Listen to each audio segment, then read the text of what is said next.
जय जोहार, नमस्कार संगवारियों, स्वागत है आप सभी का छत्तीसगढ़िया न्यूज चैनल में। खबरों की तरफ बढ़ने से पहले एक नजर सुर्खियों पर। मुख्यमंत्री भूपेश बघेल ने केंद्रीय पेट्रोलियम मंत्री को लिखा पत्र। और प्रदेश में मानसून के साथ कई जिलों में गाज गिरने की घटना हो गई शुरू। और प्रदेश के अलग अलग जिलों में मनाया जाएगा विश्व योगा दिवस। प्रदेश में सार्वजनिक कार्यक्रमों पर छत्तीसगढ़ महतारी का चित्र लगाना होगा जरूरी। प्रदेश में एक बार फिर बढ़ रहे हैं कोरोना संक्रमण की दर। आइए जानते हैं अब खबर विस्तार से। 8वां अंतर्राष्ट्रीय योग दिवस कल मनाया जाएगा। इस अवसर पर जिला स्तरीय होने वाले योग कार्यक्रम के लिए सभी विधायकों और मंत्रियों को जिम्मेदारी दे दी गई है। डॉक्टर चरणदास महंत कोरबा, कृषि मंत्री रविन्द्र चौबे बेमेतरा, स्कूल शिक्षा मंत्री डॉक्टर प्रेमसाय सिंह टेकाम सरगुजा, नगरीय प्रशासन मंत्री शिव कुमार डहरिया महासमुंद, खाद्य मंत्री अमरजीत भगत गरियाबंद और गृह मंत्री ताम्रध्वज साहू दुर्ग में होने वाले योग कार्यक्रम में शामिल होंगे। वहीं महिला एवं बाल विकास मंत्री बालौद, वन एवं पर्यावरण मंत्री मोहम्मद अकबर कबीर धाम, उच्च शिक्षा मंत्री उमेश पटेल रायगढ़, वहीं उद्योग मंत्री रुद्र कुमार रायपुर, राजस्व मंत्री जयसिंह अग्रवाल कोरिया जिला और स्वास्थ्य मंत्री टी.एस. सिंहदेव सरगुजा में होने वाले कार्यक्रम में आयोजित सभा को संबोधित करेंगे। इसके अलावा प्रदेश के अन्य विधायक और संसदीय सचिव जिला स्तरीय होने वाले योग कार्यक्रम में शामिल होंगे। मुख्यमंत्री भूपेश बघेल ने पेट्रोल संकट को देखते हुए केंद्रीय पेट्रोलियम मंत्री हरदीप सिंह पुरी को चिट्ठी लिखा है। इस चिट्ठी में छत्तीसगढ़ के सभी पेट्रोल डीजल के डिपो में नियमित ऑयल सप्लाई करने को कहा है। साथ ही केंद्रीय मंत्री को छत्तीसगढ़ के किसानों और व्यापारियों को पेट्रोल डीजल की समस्याओं से जुड़ी हुई चीजों को बताया। पत्र में मुख्यमंत्री ने लिखा है कि पिछले 1-2 महीनों में राज्य में पेट्रोल डीजल की कमी की वजह से प्रदेश के कई जिलों में भरपूर पेट्रोल पंप नहीं मिल रहा है। मुख्यमंत्री ने पत्र में लिखा है कि छत्तीसगढ़ खेती प्रधान राज्य है। मानसून के आने की वजह से प्रदेश में अब खेती लगातार चल रही है। फिर किसानों को डीजल नहीं मिलने के चलते खेत खार के कामों में दिक्कतें हो रही है और डीजल पेट्रोल नहीं मिलने के चलते जरूरी सेवा जैसे एम्बुलेंस गाड़ियां आम जनता को नहीं मिल पा रही है। प्रदेश में कोरोना संक्रमण की दर एक बार फिर से बढ़ रही है। बीते दिनों 94 कोरोना पॉजिटिव मरीज 24 घंटे के दौरान पाए गए और इसे मिलाकर प्रदेश में सक्रिय मरीजों की संख्या 406 हो गई है। वहीं राजनांदगांव जिला प्रशासन ने सीमावर्ती राज्य महाराष्ट्र से आवागमन को रोक लगा दिया है। बीते दिनों विश्व चिकल सेल दिवस मनाया गया। छत्तीसगढ़ की 1% आबादी चिकल सेल अनुवांशिक बीमारी से पीड़ित है। इसे देखते हुए प्रदेश के सभी सामुदायिक स्वास्थ्य केंद्र, जिला अस्पताल और मेडिकल अस्पतालों में मुफ्त में दवाई, इलाज, परामर्श की सुविधा उपलब्ध है। चिकल सेल से ग्रसित लोगों को मुफ्त में लाइसेंसी ब्लड बैंक से ब्लड भी दिया जा रहा है। सिकल सेल एनीमिया में स्वास्थ्य विभाग ने सभी गर्भवती महिलाओं को सिकल सेल जाँच कराने के आग्रह किए हैं। स्वास्थ्य विभाग के चिकित्सा अधिकारियों ने बताया कि मौके पर ही सिकल सेल का पता चलने पर गर्भवती महिला और बच्चा दोनों को बचाया जा सकता है।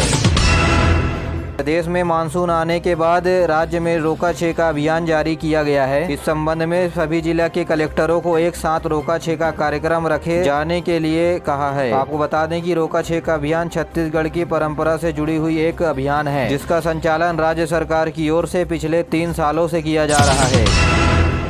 और अब सुनिए मौसम का हाल। प्रदेश में मानसून आने के बाद कई जिलों में बारिश होने लगी है। बीते दिनों रायपुर, दुर्ग, राजनांदगांव, मुंगेली, धमतरी, महासमुंद, रायगढ़ समेत प्रदेश के अन्य जिलों में जोरदार बारिश हुई। वहीं गाज गिरने पर एक महिला समेत 3 लोगों की मौत हो गई। वहीं गरियाबंद जिले के फिंगेश्वर में स्कूल के दौरान गाज गिरने पर एक जवान युवक की मौत हो गई। फिर 40 बकरियों की गाज की चपेट में आने से मौत हो गई है। वहीं मुंगेली जिला के जरहा गाँव में एक बच्चे के ऊपर गाज गिरने से मौत हो गई। वहीं बलौदाबाजार जिले के रोहासी गांव में गाज गिरने से एक महिला की मौत हो गई। मुख्यमंत्री ने गाज गिरने पर 3 लोगों की मौत पर गहरा दुख जताया है। आपदा प्रबंधन विभाग की ओर से राज्योत्सव दिवस पर 4-4 लाख रुपए की राशि देने की बात कही है। मुख्यमंत्री ने प्रदेश भर के सभी कलेक्टर को गाज गिरने से होने वाली जन धन की हानि को आगाह करते हुए सावधान रहने की बात कही है। इस बारे में राज्य सरकार की ओर से भी एडवाइजरी जारी कर दी गई है।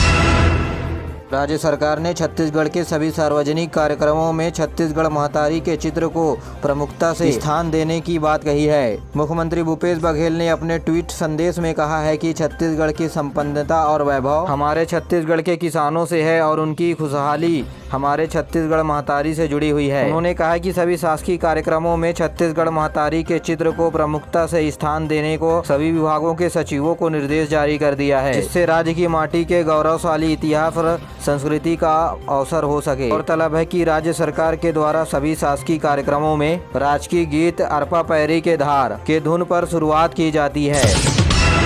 केंद्र सरकार ने कहा है कि इस साल सार्वजनिक वितरण प्रणाली के माध्यम से देश भर के 291 आकांक्षी जिले और अधिक बोझ वाले जिलों में फोर्टिफाइड चावल वितरित किया जाएगा। खाद्य सचिव सुधांशु तिवारी ने बताया कि केंद्र सरकार ने 175 लाख मीट्रिक टन फोर्टिफाइड चावल वितरित करने की योजना बनाई है। उन्होंने बताया कि इस योजना में एकीकृत सभी बाल विकास केंद्रों, प्रधानमंत्री पोषण और मध्याह्न भोजन वाले स्कूलों को इस योजना के अंतर्गत शामिल किया जाएगा। छत्तीसगढ़ राज्य समेत 16 राज्यों के 90 जिलों ने इस चावल का उपयोग भी शुरू कर दिया है। पिछले वर्ष में लगभग 17 लाख मीट्रिक टन फोर्टिफाइड चावल वितरित किया गया था। फोर्टिफाइड चावल में एलीमीनिया से निपटने के लिए आयरन, फॉलिक एसिड और विटामिन B12 जैसे पोषक तत्वों को मिलाया जाता है। प्रधानमंत्री नरेंद्र मोदी ने पिछले स्वतंत्रता दिवस पर 2024 तक सभी के घरों में फोर्टिफाइड चावल वितरित करने का लक्ष्य रखा है। आपको बता दें कि छत्तीसगढ़ में बस्तर संभाग के 7 जिले, मुंगेली, कोरबा तथा सरगुजा संभाग के 2 जिले को मिलाकर कुल 11 जिलों में फोर्टिफाइड चावल का वितरण किया जा रहा है। राज्यपाल अनुसुईया उइके ने बैगा जनजाति समेत राज्य के अन्य पिछड़ा जनजातियों के लिए बैठक में पिछड़ी जनजातियों के विकास को प्राथमिकता देने की जरूरत बताई है। राज्यपाल अनुसुईया उइके कवर्धा में रखे गए बैगा आदिवासी सम्मेलन को संबोधित करते हुए कहा कि सरकार की ओर से जनजातियों के लिए विशेष योजना चलाई जा रही है और जनजाति विकास अभिकरण गठन के बावजूद शिक्षा, स्वास्थ्य और रोजगार का 100% लाभ नहीं मिल पाया है और इस दिशा में सरकार को गंभीरता पूर्वक प्रयास करने की जरूरत है और बैगा आदिवासी समाज की ओर से किए गए मांग को पूरा करने के लिए आश्वासन दिया है। कार्यक्रम में अलग अलग क्षेत्रों में बैगा आदिवासी समुदाय के लोगों को सम्मानित भी किया है।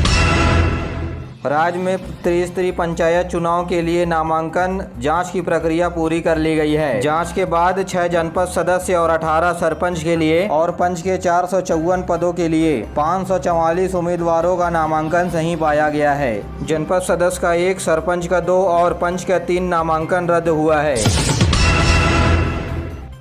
आज कबीर जयंती है। छत्तीसगढ़ के विधानसभा अध्यक्ष डॉक्टर चरणदास महंत ने प्रदेशवासियों को कबीर जयंती की शुभकामनाएं दी है। छत्तीसगढ़ विधानसभा के नेता प्रतिपक्ष धर्मलाल कौशिक सरगुजा संभाग के 3 दिवसीय दौरे पर हैं, जहां अलग अलग कार्यक्रमों को संबोधित करेंगे और राज्य सरकार ने 15 जनसंपर्क विभाग और संचालनालय के 15 अधिकारियों का एक साथ तबादला किया है। मुंबई हावड़ा मार्ग में कोयला से भरी मालगाड़ी के एक वैगन में आग लग गई और इस ट्रेन को भिलाई नगर के रेलवे स्टेशन में खड़ा किया गया, जिसके बाद फायर ब्रिगेड कर्मियों की मदद से आग पर काबू पा लिया गया। धमतरी में छत्तीसगढ़ किसान यूनियन के सदस्य ने खाद्य उपलब्ध करवाने संबंधी व अन्य 4 मांगों को लेकर जिला कलेक्टर को ज्ञापन सौंपा। राष्ट्रीय स्वास्थ्य मिशन के तहत छत्तीसगढ़ में मलेरिया मुक्त अभियान शुरू हो गया है। अभियान का लक्ष्य बस्तर संभाग के जिले के लोगों को मलेरिया से बचाना है। अभियान के तहत बस्तर जिले के 164 गांवों में स्वास्थ्य कर्मियों के द्वारा घर घर तक पहुंचा जाएगा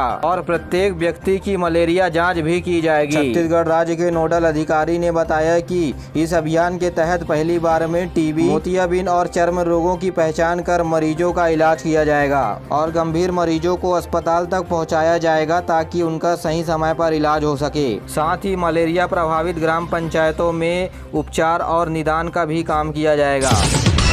मुख्यमंत्री भूपेश बघेल प्रदेश व्यापी भेंट मुलाकात कार्यक्रम में जहां ग्रामीणों से सीधा संवाद कर रहे हैं और योजनाओं के बारे में बता रहे हैं, तो वहीं दूसरी ओर संबंधित जिले के अधिकारियों की बैठक लेकर योजनाओं से प्रभावित लोगों को तुरंत लाभ दिलाने का निर्देश दे रहे हैं। मुख्यमंत्री ने पत्थल गांव के विश्राम गृह में अधिकारियों को संबोधित करते हुए कहा, जसपुर जिला प्राकृतिक रूप से बहुत सुंदर है, साथ ही कई चुनौतियाँ भी है जिससे काम करने की गुंजाइश अधिक है। उन्होंने कहा कि बच्चों को कुपोषण से दूर करने और महिलाओं को एलीमीनिया से मुक्त करने का भी अभियान जारी है, जिसके बेहतर परिणाम देखने को मिले हैं। छत्तीसगढ़ में 15 जून से नया शिक्षा सत्र शुरू होने वाला है। इस बार अफसर भी स्कूल का निरीक्षण करने पहुंचेंगे। स्कूल शिक्षा विभाग से सचिव डॉक्टर एस भारतीदासन ने नए शिक्षा सत्र के लिए विद्यार्थियों की उपस्थिति, सरकारी योजनाओं की मॉनिटरिंग करने की बात कही है। साथ ही अफसरों को स्कूल में निरीक्षण कर रिपोर्ट पेश करने को भी कहा गया है। मॉनिटरिंग करने के दौरान यदि कोई शिक्षक अनुपस्थित पाया जाता है तो उस पर कार्रवाई करने की भी बात कही गई है। स्कूलों में अधिकारियों का दौरा 16 जून से लेकर 15 जुलाई के बीच होगा। अधिकारी अचानक से स्कूलों में आकर के निरीक्षण करेंगे। तो बता दें कि प्रदेश में 54,187 स्कूल हैं और इन स्कूलों को 2,670 संकुल केंद्र के माध्यम से संचालित किया जाता है। हम प्राथमिक स्कूल की बात करें तो 32,597 स्कूल हैं। मिडिल स्कूल 13,254, हाई स्कूल 2,205 और हायर सेकेंडरी स्कूल 108 है। प्रदेश में सबसे ज्यादा 3,120 स्कूल बिलासपुर जिले में है। ऐसे में मुख्य रूप से प्राथमिक शाला स्कूलों की मॉनिटरिंग अधिकारियों के द्वारा किया जाएगा। 25 मई साल 2013 में कांग्रेस ने परिवर्तन यात्रा निकाली थी।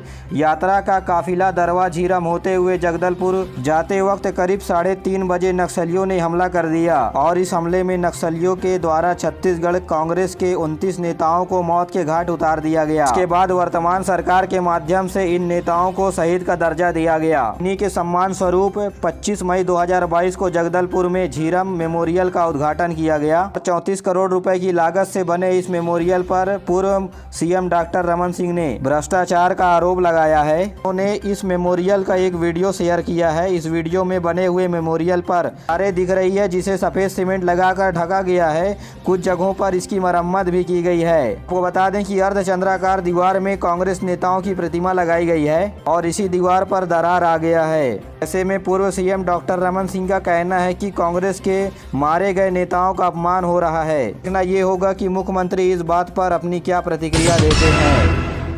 साथियों, आज के लिए बस इतना ही। वीडियो पसंद आए तो वीडियो को लाइक करें, चैनल को सब्सक्राइब करें और अपने दोस्तों के साथ जरूर शेयर करिए। दीजिए मुझे इजाज़त, मिलते अगले वीडियो में। तब तक के लिए जय हिंद, जय छत्तीसगढ़।